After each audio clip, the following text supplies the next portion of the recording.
একদম লিখন ভাইয়ের মতো যেরকম পার্সোনালিটি, আমার এই ধরনের মানুষ খুব পছন্দ। এরকম পর্দাশীল হবে, এইরকম একটা বড় মনের মানুষ হবে, এই ধরনের মানুষকে আমি আমার সঙ্গী হিসাবে খুব মানে কি বলবো। আঙ্গো গ্রামের ভাষায় একটা কথা আছে যে মানুষ হাগল হইলে বান্ধব রশি দি, রশি হাগল হইলে বানবো কি দি। এগুন দুনুগের হে অবস্থা হয়েছে।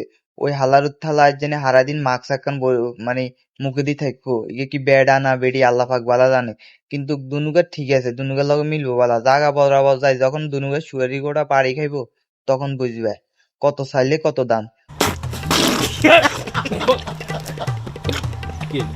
না কত দানে কত চাইল তখন বুঝবে। হালার থালা বলে এই দুনুগের ভাত রান দেখে আমি যদি ওই লোককার খাইতাম একটা বার জিজ্ঞাইতাম যে তোকে ভাতটা রান দেখে।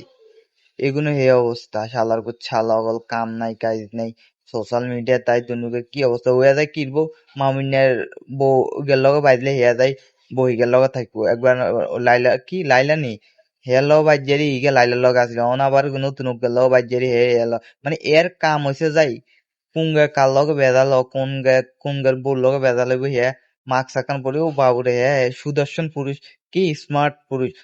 দানা ভাই লাতি দিয়ে ওর দানা দুনুকে লক করে হেলান দরকার ছিল। শুয়ারি গোড়া ভাই যখন লাতি দিব তখন ঠিক আছে। আল্লাহর থালা হচ্ছে।